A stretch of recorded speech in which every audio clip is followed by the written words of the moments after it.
네, 오늘은 요한계시록 19장에 있는 이야기입니다. 요한계시록 18장까지 우리가 18장에서 바벨론이 무너지는 이야기를 이제 공부를 했습니다. 17장까지 계속해서 악한 일들이 세상을 다스렸습니다. 악이 승리하는 것처럼 보였습니다. 그런데 18장부터 바벨론이 무너지는 로마 바벨론으로 상징되는 로마 제국의 그 횡포, 그 제국이 무너지는 모습들을 보면서 우리는 조금씩 희망을 갖기 시작했습니다. 악이 무너질 수도 있구나 라고 하는 생각을 갖게 됩니다. 사실 우리 기독교의 종말론의 가장 핵심적인 그 가르침은 바로 이겁니다. 종말론이 세상이 끝난다 이런 것을 그런 내용도 있기는 하지만 역사의 종말을 얘기는 하고 있기는 하지만 사실은 종말론의 핵심적인 주제는 그게 아닙니다. 희망입니다. 왜냐하면 우리가 살고 있는 세상이 정의가 승리를 하지 않습니다. 착한 사람이 잘 살지를 못합니다. 사방을 둘러봐도 악이 승리를 하는 것 같은 그러한 생각을 갖게 만듭니다. 그런 상황에서 우리는 할 수 있는 일이라고 하는 것은 자포자기하는 겁니다. 절망하는 것이죠. 어차피 해도 안 돼. 이러한 것들이 오늘 우리들의 마음을 사로잡고 있다고 볼 수 있습니다. 그럴 때 종말론은 우리에게 가르쳐줍니다. 그게 아니다.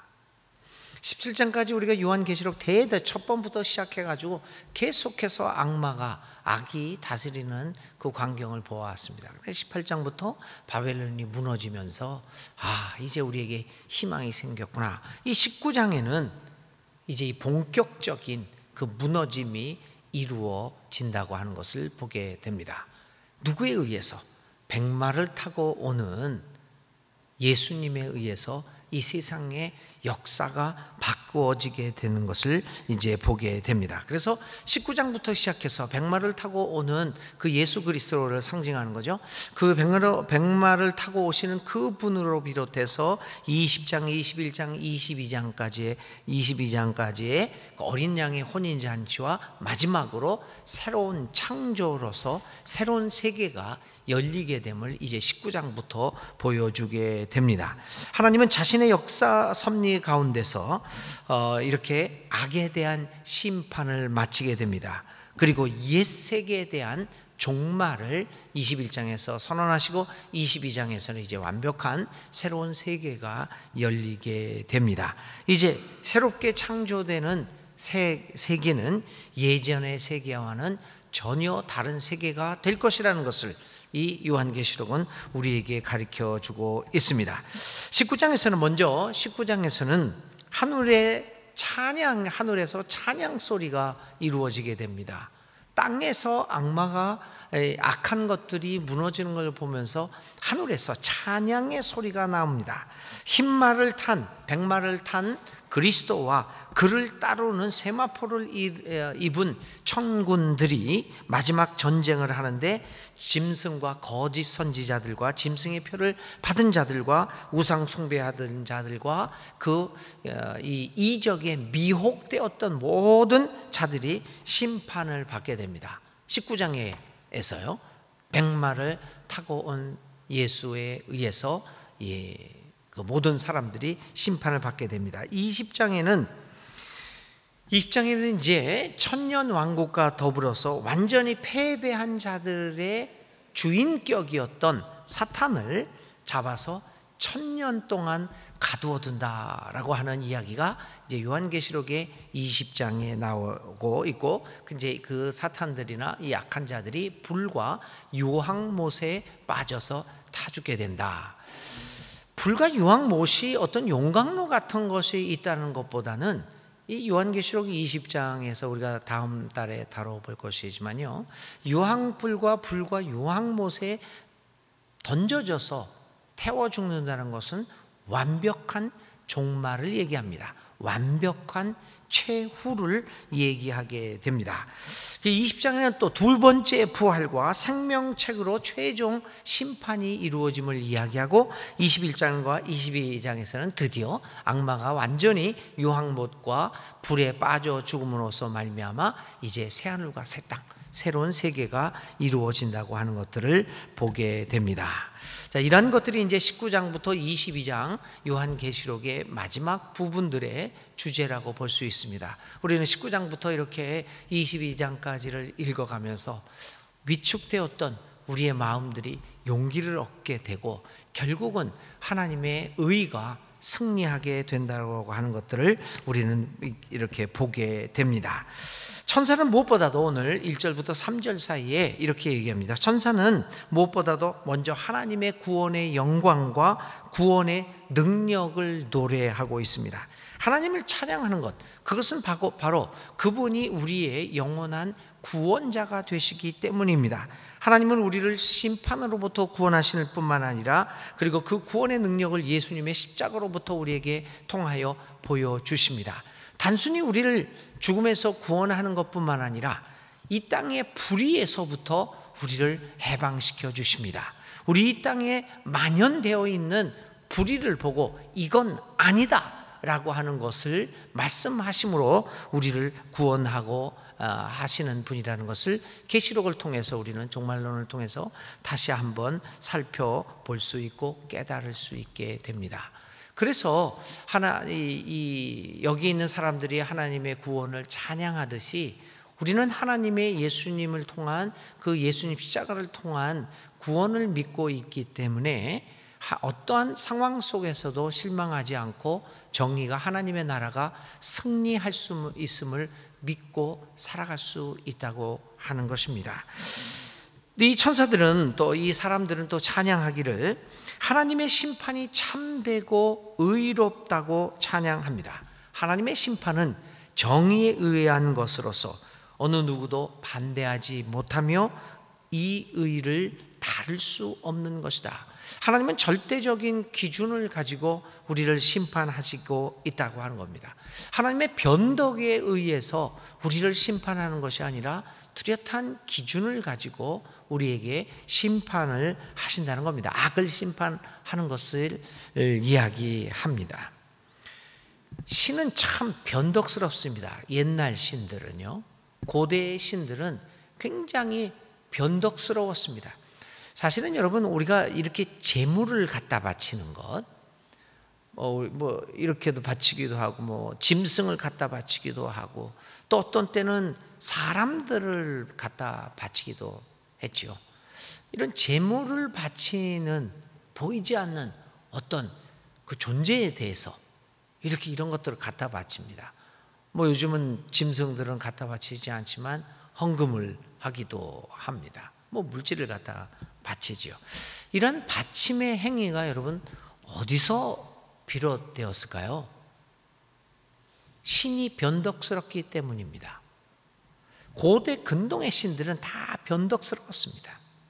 이 비율을 맞추기가 정말 힘들었습니다. 똑같은 행동을 하더라도 어떤 때는 잘했다 그럽니다. 또 똑같은 행동을 한다고 하더라도 어떤 때는 벌을 내립니다. 신을 찬양하는 노래를 합니다. 어떤 때 노래를 찬양을 하면 이 신이 기분 좋아가지고 복을 내립니다. 근데 똑같은 찬양을 부르는데 어떤 때는 시끄럽다고 해가지고 홍수를 보냅니다. 그래서 사람을 죽입니다. 다 물로 죽여버립니다. 노아의 홍수 이야기가 그 당시에 고대 근동에 있었던 수많은 홍수 이야기하고 차이를 보이는 지점이 바로 그겁니다. 왜 홍수를 보내서 사람을 죽였느냐? 고대 근동 바벨론의 신화에서는요, 신경질이 났어요. 누가?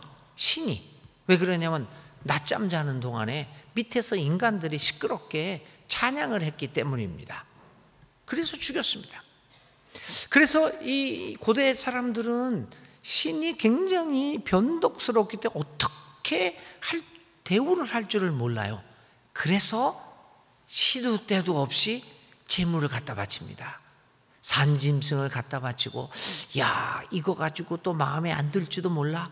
그러니까 처녀들을 갖다 바치고 포로들을 죽여서 갖다 바치고, 이렇게 하면 신들이 기분 좋아할까? 이런 마음에서 비롯된 것이 사실 재물 바치는 행위들이, 종교 행위들이 그런 데서 다 비롯되어지는 거죠.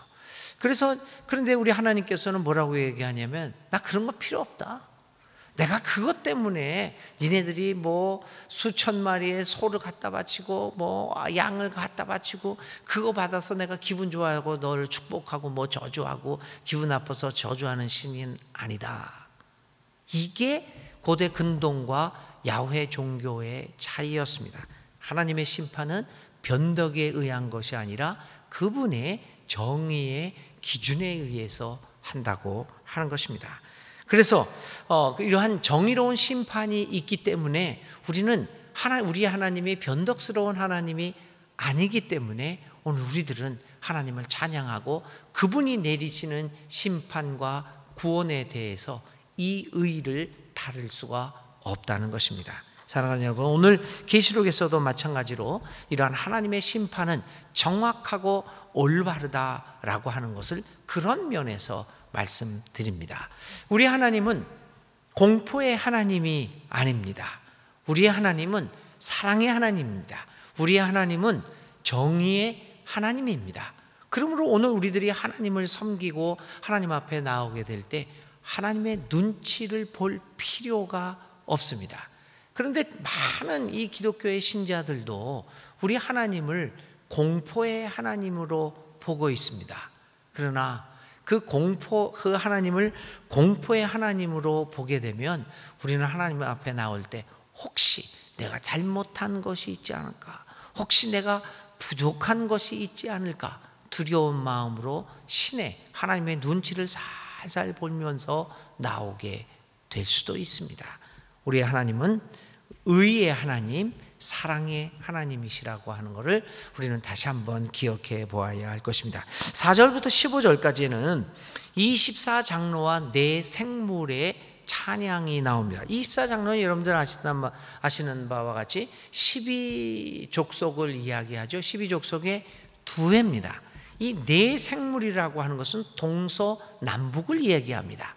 이 말은 뭐냐면 하나님이 예수 그리스도가 백마를 타고 오셔서 바벨론을 멸하시고 악한 자들을 다 정의로서 심판하시게 되면 의로운 자들은 찬양을 드리는데 이 찬양의 범위가 확대된다는 겁니다.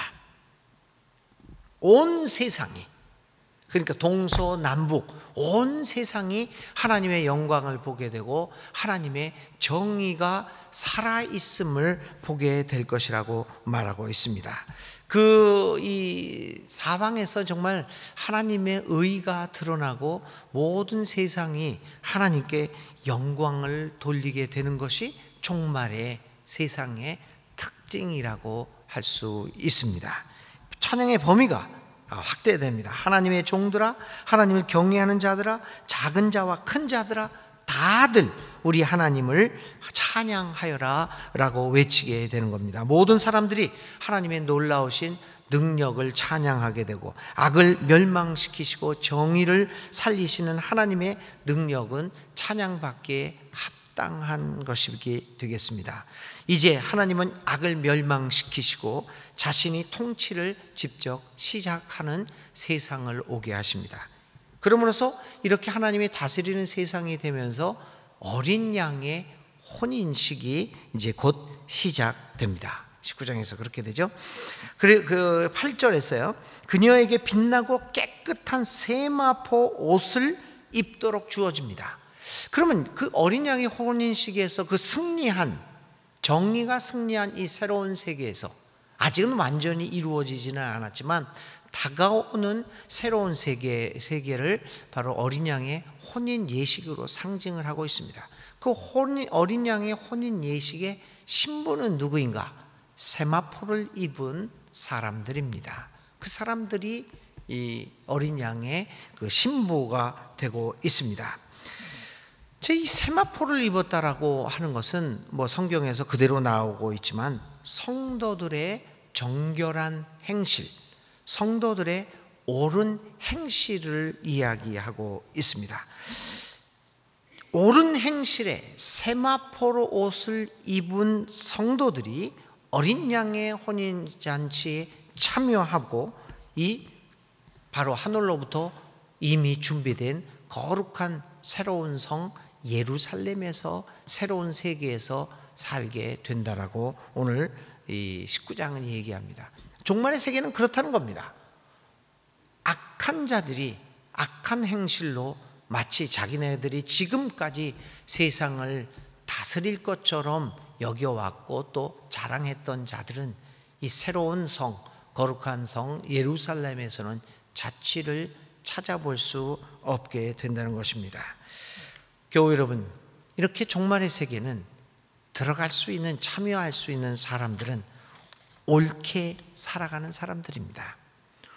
오늘의 고난과 핍박 중에서도 악에게 지지 않고 참고 기다리며 오히려 고난을 즐거워하며 정의롭게 살아가는 것, 하나님의 길을 가는 것을 즐거워하고 고난 중에서도 기뻐하는 이유는 바로 이것입니다.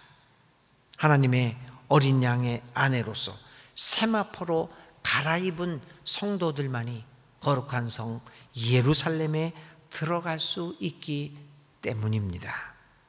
모든 시련을 견뎌낸 예수님의 사람들, 모든 시련을 견뎌낸 예수님의 교회만이 새 예루살렘의 새로운 시대에서 살아갈 수 있는 자격을 얻게 됩니다. 그 자격에서 가장 중요한 것은 올바른 행실입니다. 믿음은 반드시 올바른 행실로 표현되어져야만 합니다. 믿음으로 우리는 새 예루살렘에 갑니다. 그런데 그 믿음은 무엇입니까? 세마포입니다.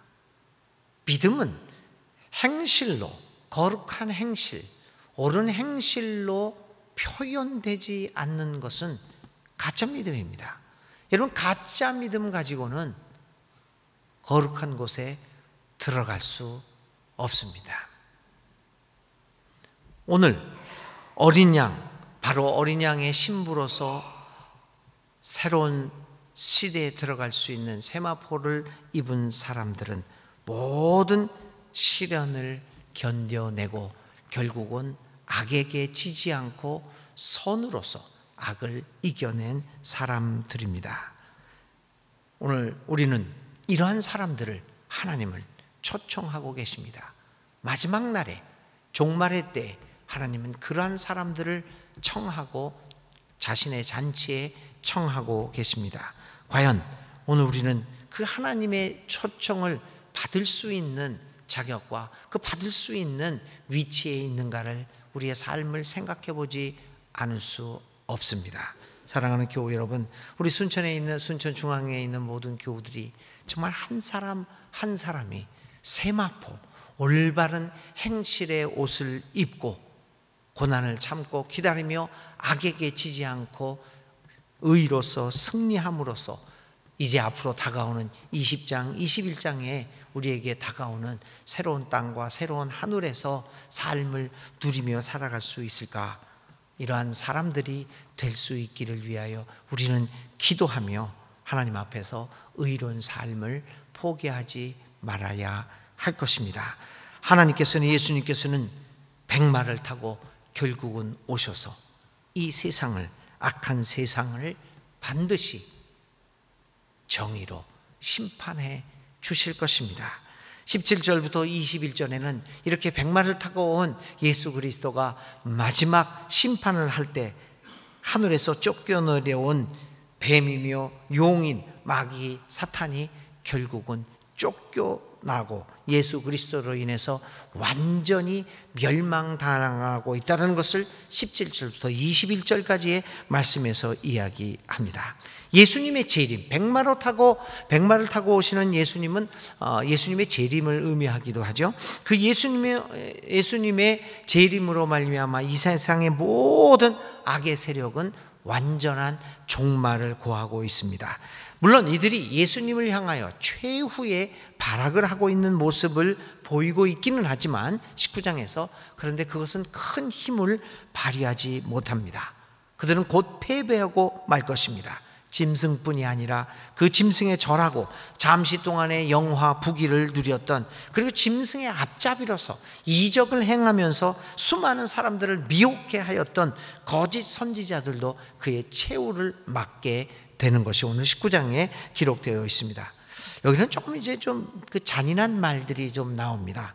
근데 하나님이 그 예수 그리스도가 그 하나님이 심판을 하는데 그들을 좀 잔인한 말이죠.